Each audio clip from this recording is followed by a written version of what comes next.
This is a journey I'll take you on that I started long ago. In the beginning of my career, I originally started going to Nordic climbs when I lived in Iceland and learned Icelandic and moved on to Greenland and across Arctic Canada. And then in the early 2000s, I was drawn back to Norway. I had been back there in the early 90s on behalf of a Norwegian embassy doing some stories. But I came back and did some stories for Wildlife Conservation magazine on the return of herring in the Lofoten Islands. And I was hypnotized again by the Arctic and by the Nordic climbs and the beautiful Nordic light. And I went back then again on another assignment to Svalbard and did a story on the incursion of poisons in the Arctic Ocean. Well, that led in eventually a year or two later to my Fulbright that Lauren mentioned. And that was traveling with the scientific teams in Svalbard and also across the north coast of Norway in the Arctic.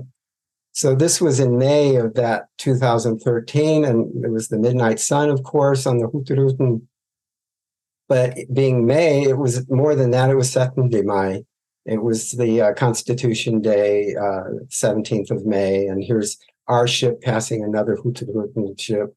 And all the flags were out. And of course, when we got to Kirkenes for the celebrations, flags were everywhere, as were bunads, the national costume. You all are familiar with bunads, I'm sure. And we have our American girl. I guess, I'd call this the Norwegian girl in her bunad. And I was very taken by these beautiful national costumes, the regalia. But in the middle of it, something else popped up, something I had never seen at all anywhere. It was a different kind of costume. It was a gakti in the Sami language, Northern Sami language. And this is a Sami woman, and I didn't know anything about the Sami. And I wasn't alone, because I learned from Sami people that a lot of Southern Norwegians actually don't know very much about Sami culture and Sami people in the high north of Norway. It's a very colorful culture, and as is its regalia. And it encouraged me then to focus not just on Northern Norway, but on the Sami culture of Northern Norway. So I started doing several different projects. As Lauren mentioned, I was there not just as a Fulbright scholar, but then Alicia Patterson Foundation Fellow, and started doing stories for various magazines. This was for Scandinavian Review. It's actually a much longer piece than this one, but I just show a few pages here. And I ended up in Kautokeino, which is in the village in the heart of Finnmark, of Sapmi, as it's known. That's the land of the Sami. And it's 90% Sami language there. And this was at the Easter time, and of course, everybody is in their finest, from old to young. And there are many family celebrations at this time of spring, because in the old days, this is when people saw each other again. They were separated by snow and ice through the dark winter. So the Easter time was the time to come again and baptize and even race your reindeer, which is a very popular sport in Sapmi. And of course, Joik, which is the ancient chant of the Sami people. And they have a big festival, and these are very well-known singers doing some Joik together. And finally, this led in 2018 to what we're looking at today, to the Road Untaken, to a project that I'd grown to want to do, and had for years been wanting to do, and could convince absolutely no one to invest in until the kind generosity of several entities, including the Norwegian Embassy and Innovation Norway and the sponsorship of Norway House. And my idea was to carry a black background with me and travel, taking single portraits of people on the background lit by a portable photo light and photo dome. And here's one of my early attempts. Randall, how are you doing? Moving fast, making friends with the reindeer. They're all over here.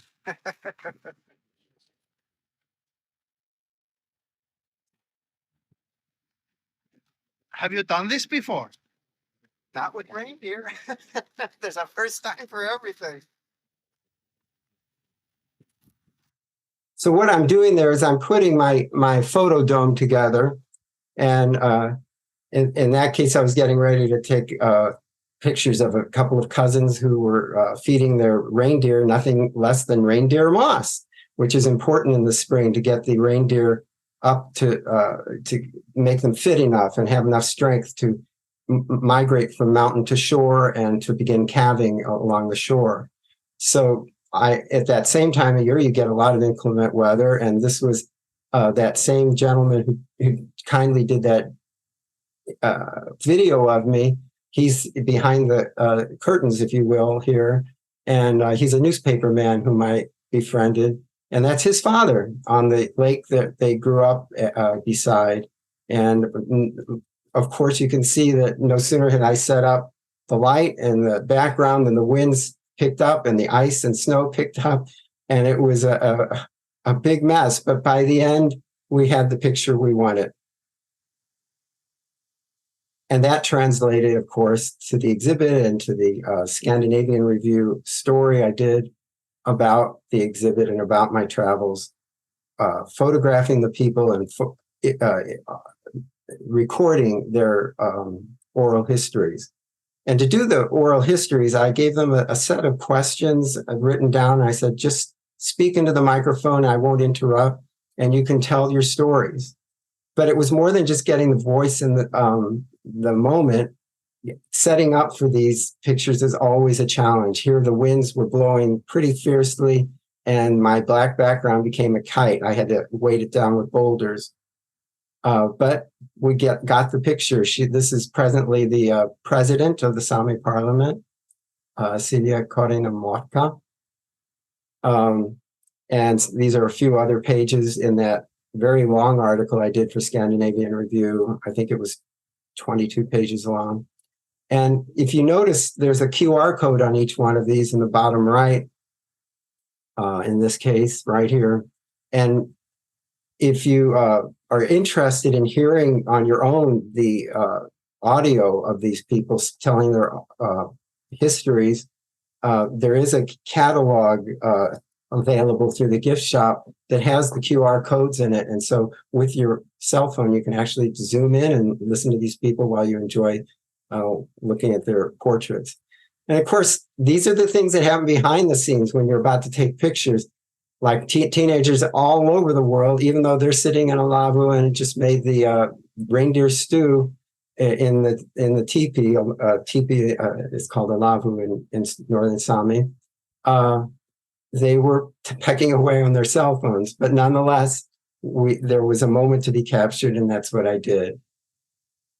And speaking of how you get the pictures, it's not just getting a good picture. This is a very nice picture of an actress at the National Sami Theater in Kautokeino, but it's getting the moment. And this was the moment when she relaxed and she put her hand through her hair, and there was movement in her hair, in her hands, and her neck showed beautifully, and her gorgeous jewelry, which is so important to the Sami people. This, again, is a very good picture of a heavy metal rocker named Kai Sombi. He's looking very serious there, as heavy metal rockers like to. But it was when he tilted his head just so that I had the right moment.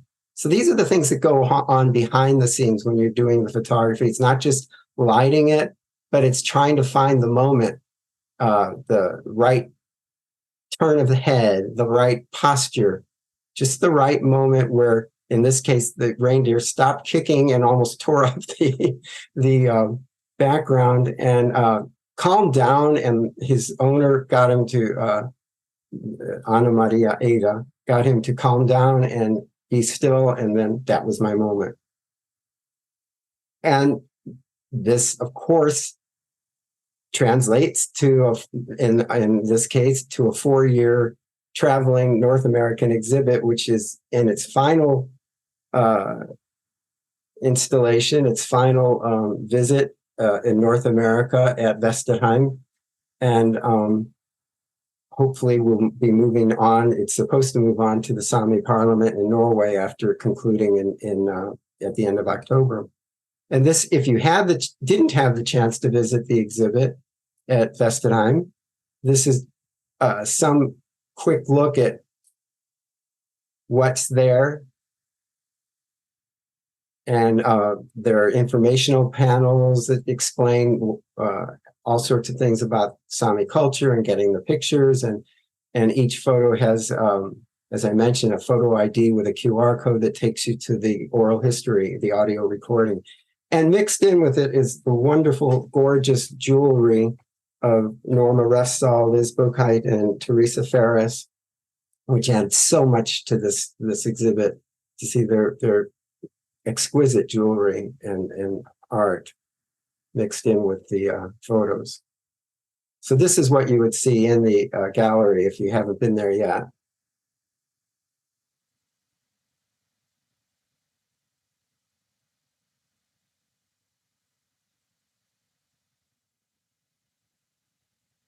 And I did give a gallery talk in person back when it opened in early July. And this is where I gave the talk, and that's where I'm taking you now, because this transitions here into the gallery talk part of the presentation, which is to take a look at these various photos and the people. Of course, there's no time now to play their audio, but it's all available online.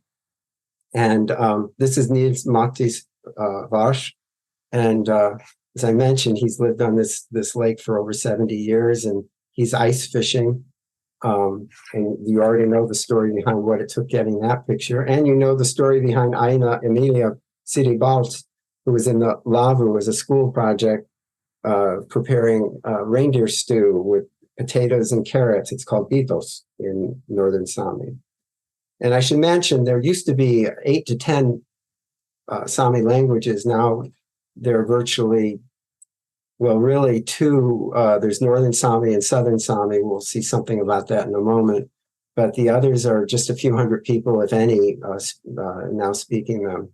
But this is all in Northern Sami, which would be Finnmark, and she's in the town of Kautokeino. This is Anna Maria Ada. That was the fastest reindeer in Norway that year in 2018. And she herself, she didn't race her own reindeer. She raced another reindeer she owns.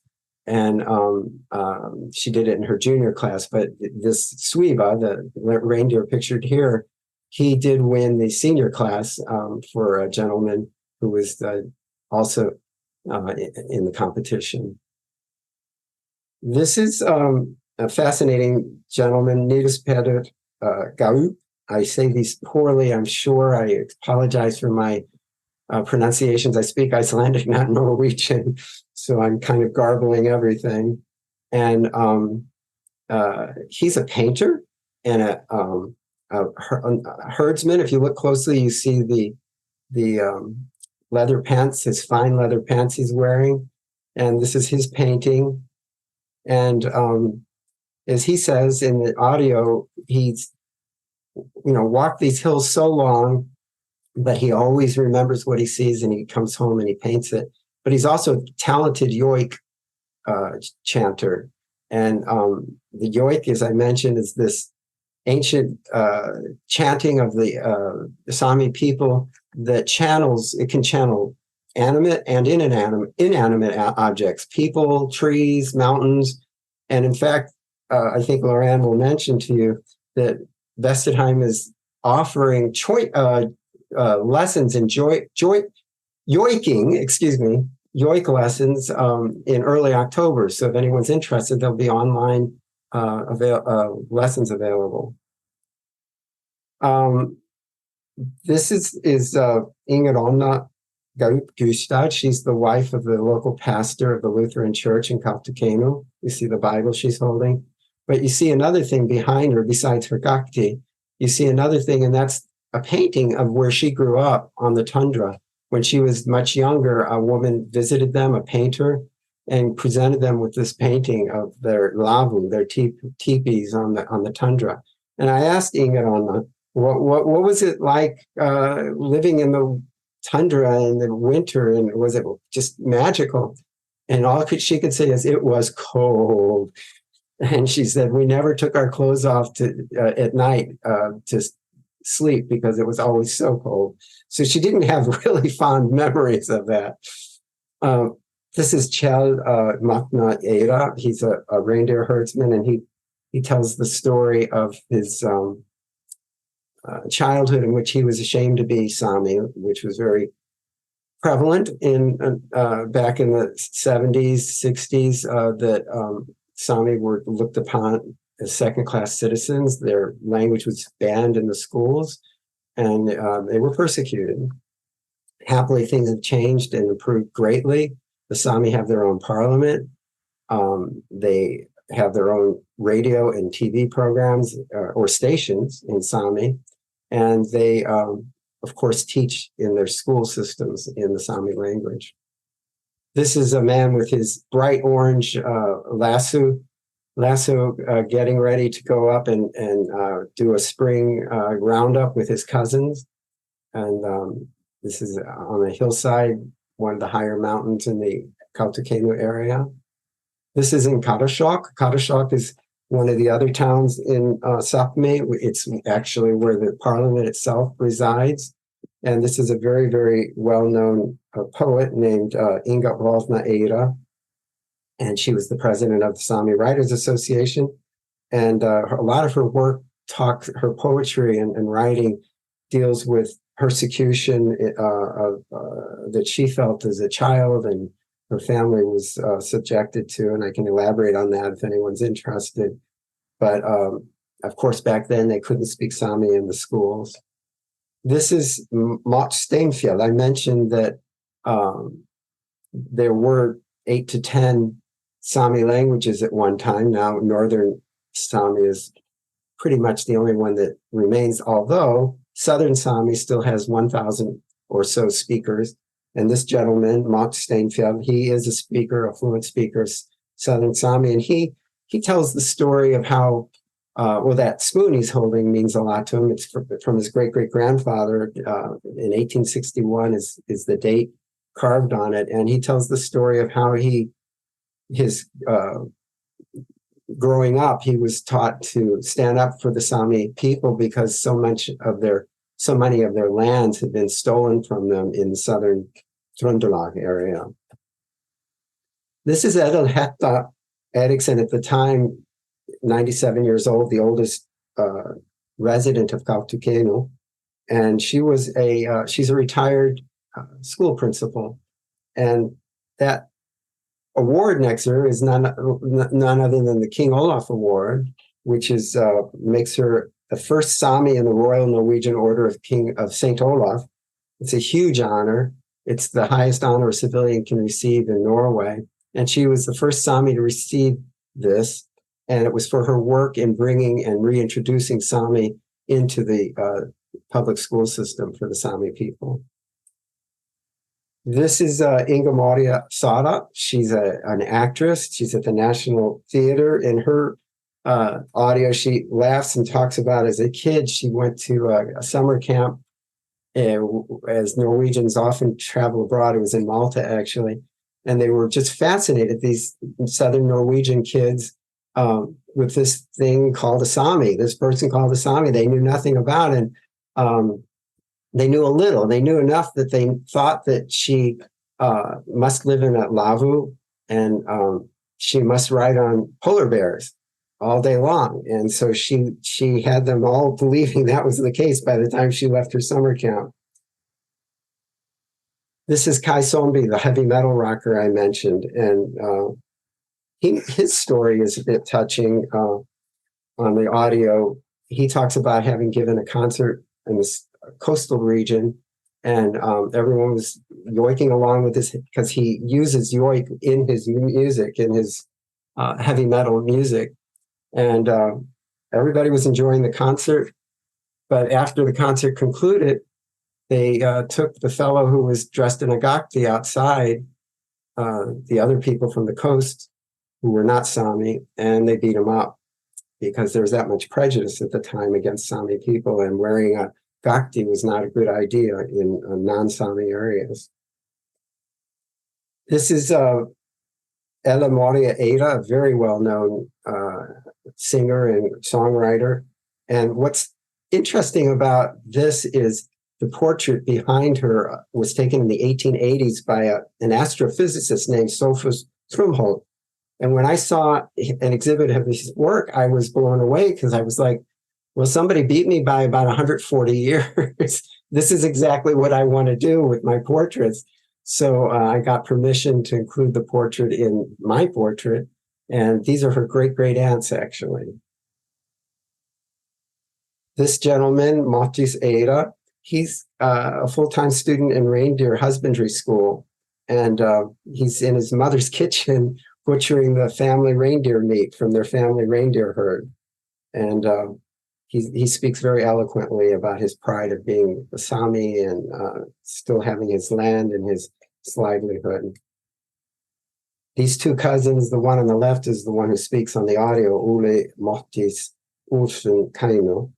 And they're feeding, I mentioned this, they're feeding their reindeer moss, which is so vital to get the animals strong enough for the big migration from mountain to shore in the spring. This is the former president of the Sami parliament, Aile Keskitalo, and she continues to be a great defender of Sami rights and great concern about preservation of grazing lands.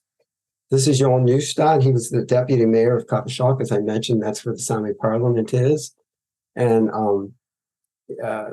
recently, or not terribly recently, but in the last few years, a copper mine was approved by the federal government for the region, and he's terribly concerned by the prospect of pollution because the heavy metals, the slag from the copper mine will be dumped right into a pristine fjord near Hammerfest, and it'll be carrying all sorts of heavy metals, so he's quite concerned.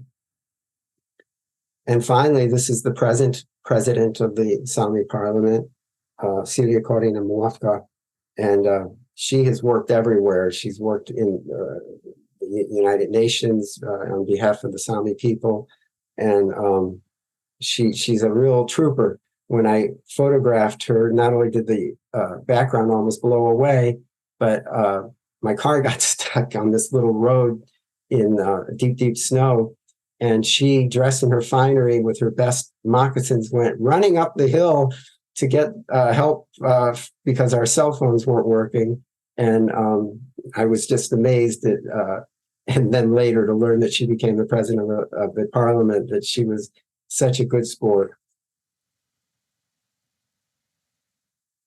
So I'm going to turn the volume up here, and the exhibit it's half imagery and it's half sound. It's voices, and I want you to hear their voices as we close. This is a very abbreviated version of the long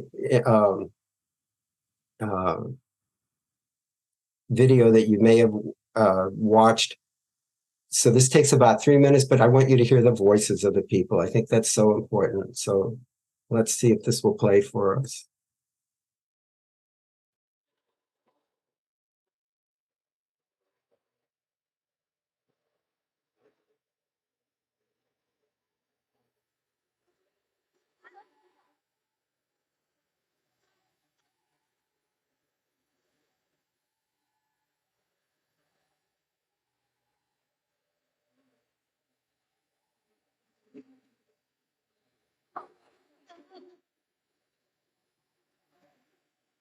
What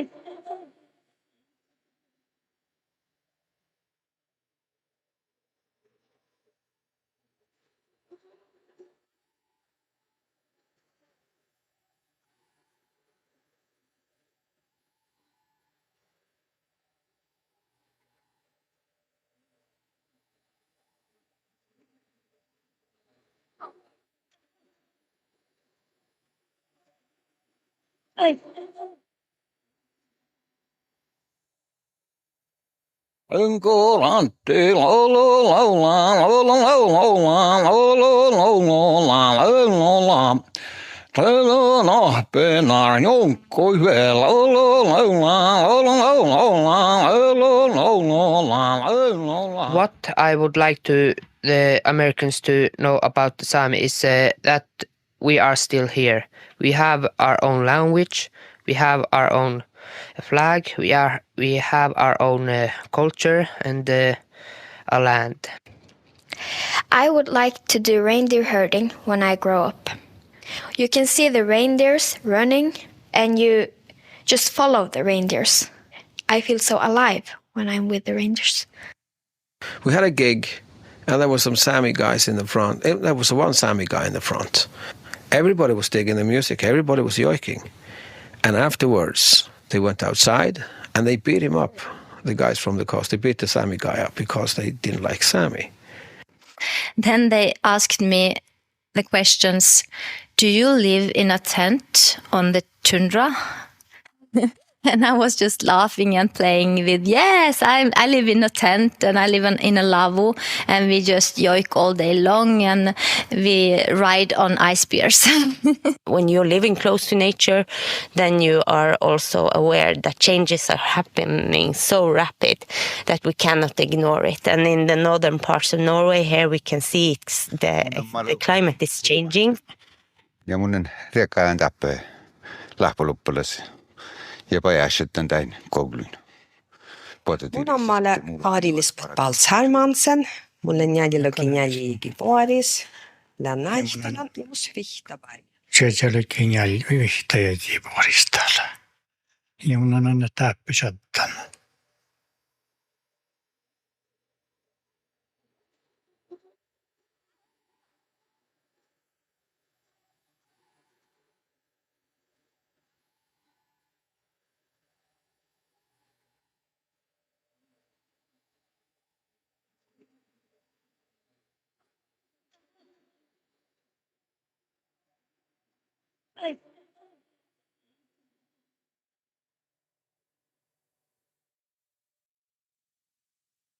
Wonderful. Thank you so much, Randall, for giving this overview of your own work.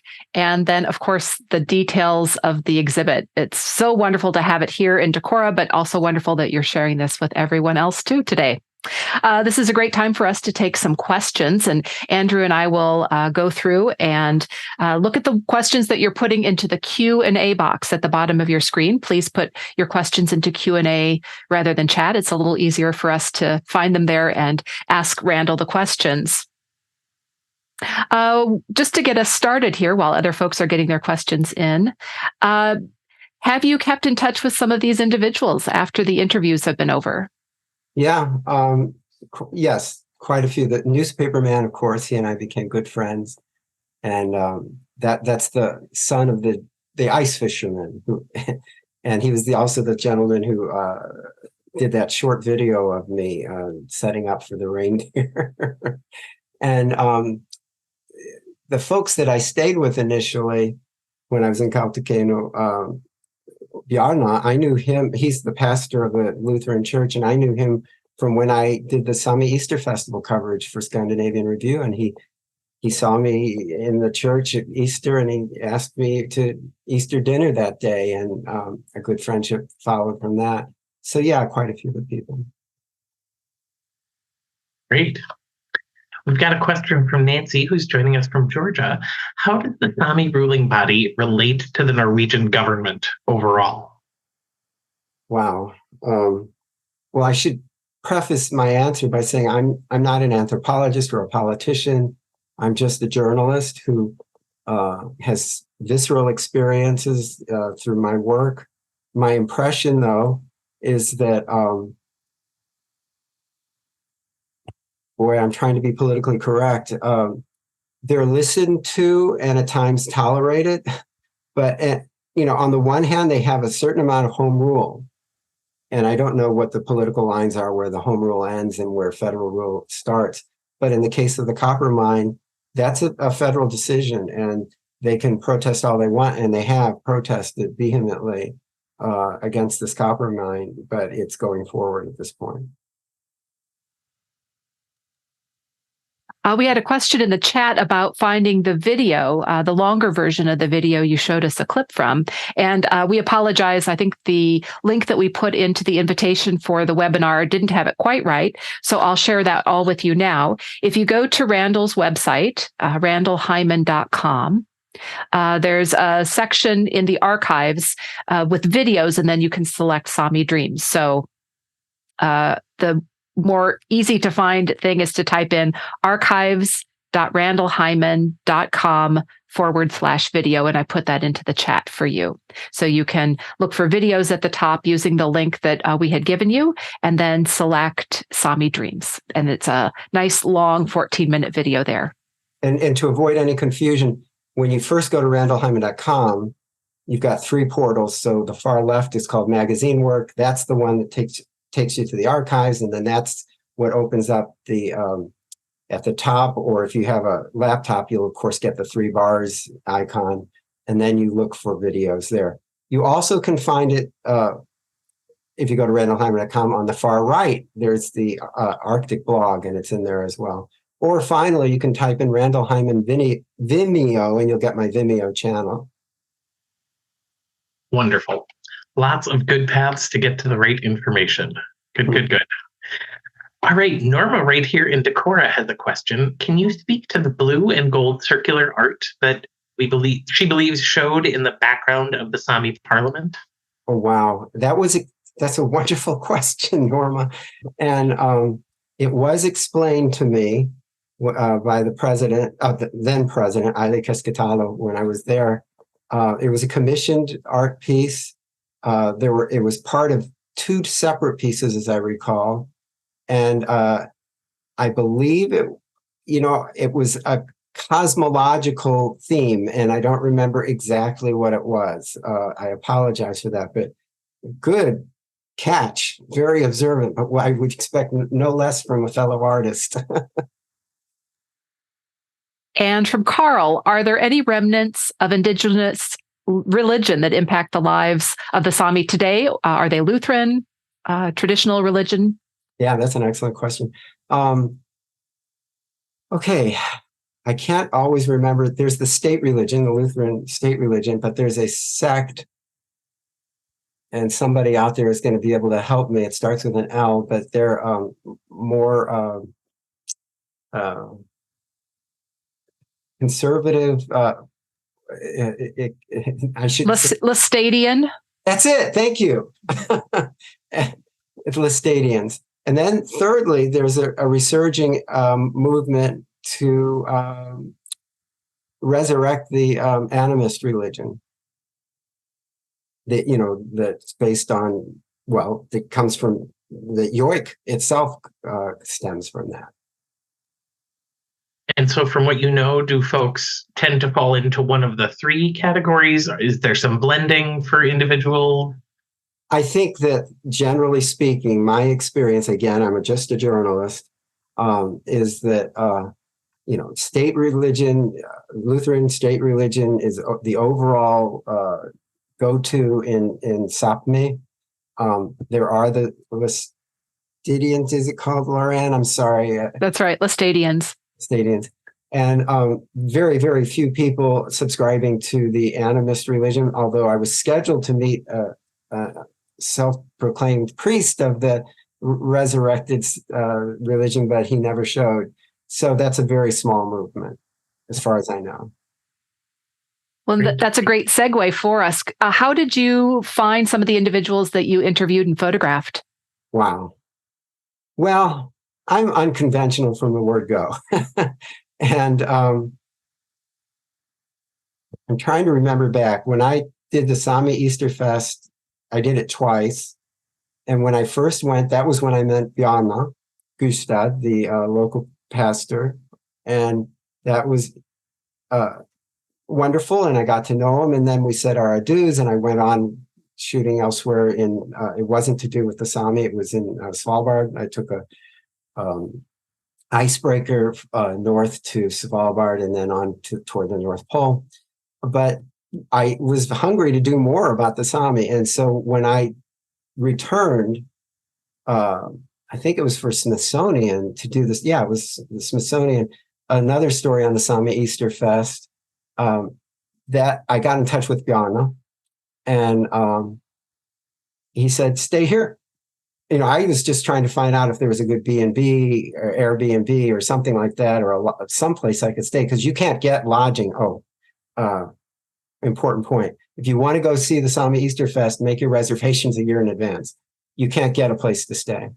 So Bjarne kindly let me, he has an extra apartment, and he let me stay there. And through him and his wife, she is Sámi, he's they're all Norwegian, but that delineation, he's Southern Norwegian from Trondheim. And his wife introduced me to all sorts of people. And then it snowballs. You meet one person, they say, well, you ought to photograph so-and-so, you ought to meet so-and-so. And that's how it goes. Wonderful. Sandra had a question. Do you know if the Norwegian Sámi have connected to Sámi in other Scandinavian countries? And if there are regional initiatives being developed, perhaps even including those of Sámi heritage east of Scandinavia? Yeah, absolutely. Well, sadly, in Russia, the Sámi people have been relegated to tenements in Murmansk and places like that. But in Finland and Sweden, despite the international border, there's a tremendous amount of back and forth, and families, historically and traditionally have lived on both sides of the imaginary line. So that's not an issue. The only issue is their herds. There is an exclusion fence that keeps, because of various diseases that they don't want to share between the national livestock herds. That's the only real line that separates them, but the rest of it is imaginary. And yes, absolutely. When I was in Kautokeino, I met lots of people with a different looking sort of gakti, and I was like, where's that from? Well, I'm from Finland, and blah, blah, blah.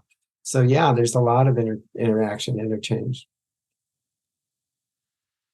Patrice would like to know how we can help end the prevalence of prejudice against Indigenous people here in the United States, in Norway, other countries. Wow. Well, that's a whole nother talk that I do.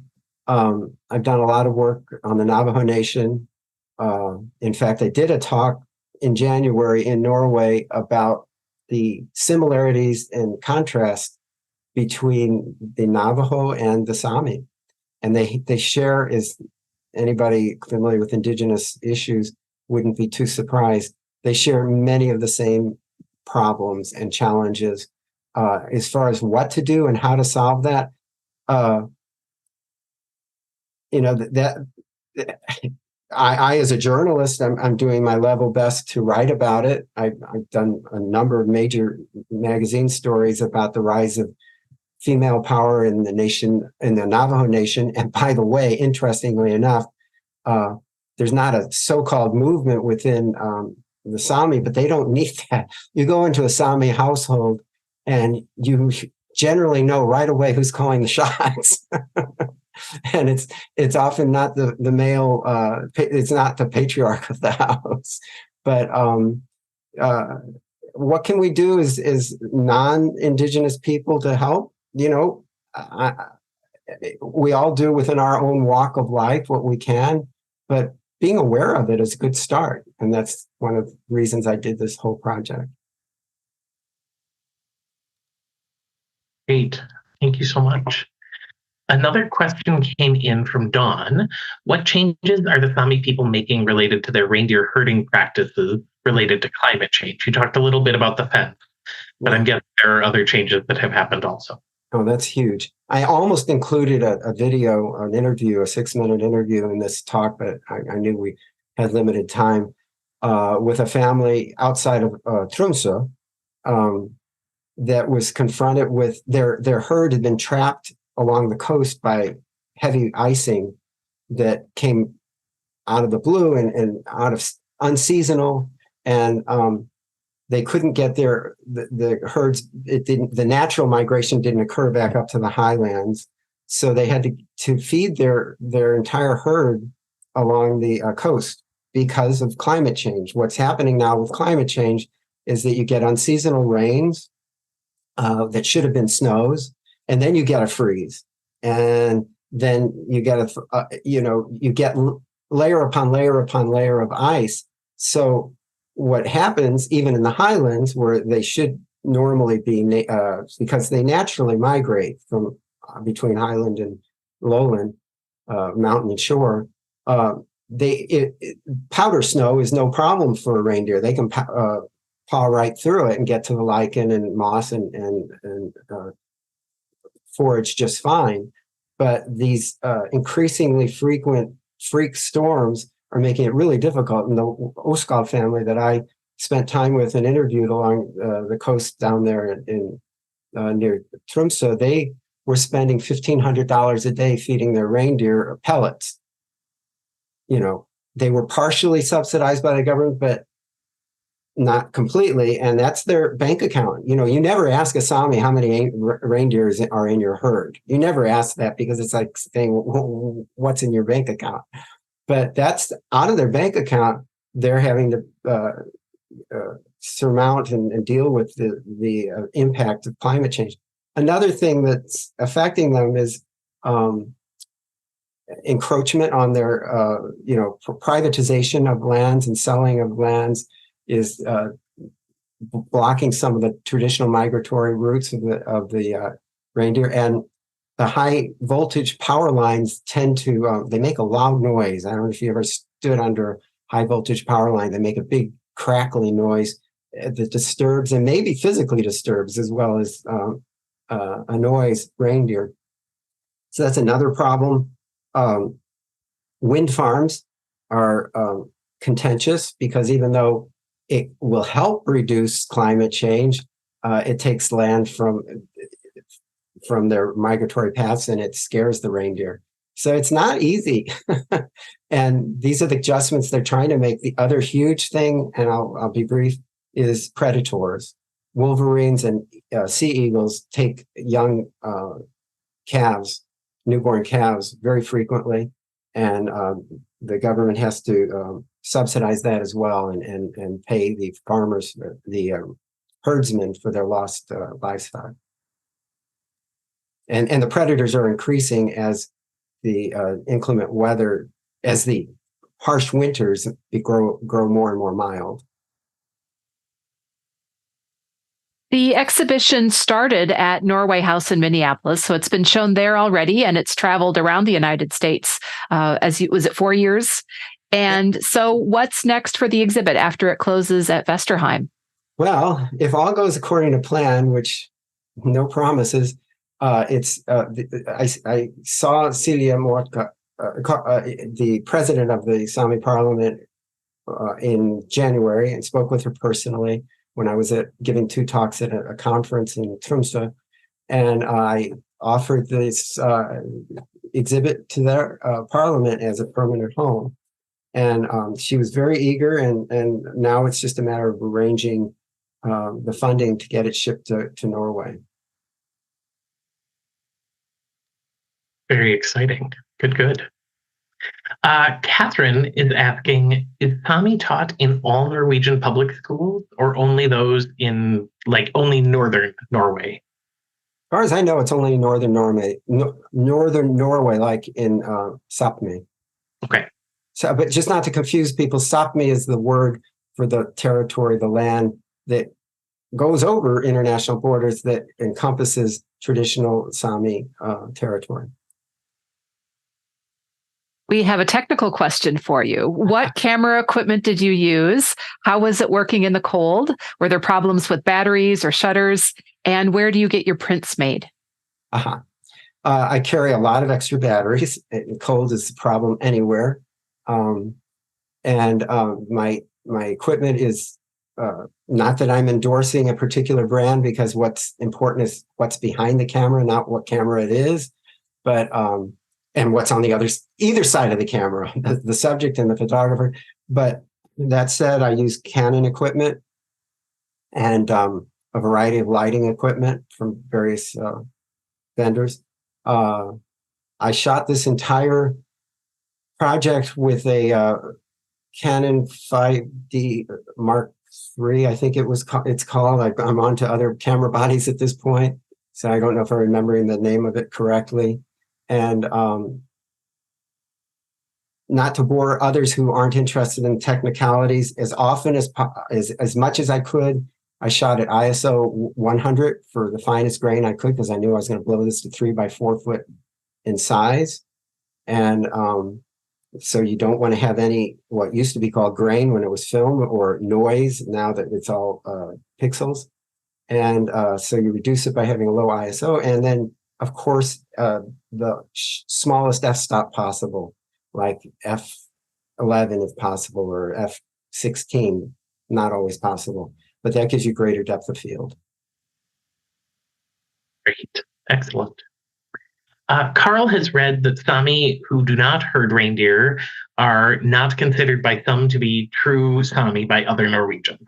Is this anything that you have seen evidence of? No, in fact, only 10% of Sámi are directly involved in animal husbandry. The other 90% love it. It's a touchstone of their culture. If you've got a cousin who's got a reindeer herd, by gosh, in the spring, you're going to get up there in the mountains with them if you possibly can. You'll find a snowmobile and get up there.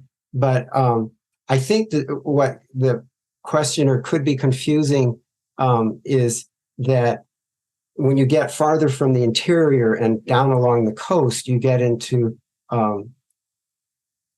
areas that have been, as the Sámi would call it, Norwegianized. And in fact, that picture of Celia, the president, she's in her Sámi Gakti, which is very different looking than the Gakti, the bunad, the Gakti of the Sámi in the interior, like in Kautokeino and Karasjok. And Sámi didn't necessarily have reindeer at all. They had fishing boats.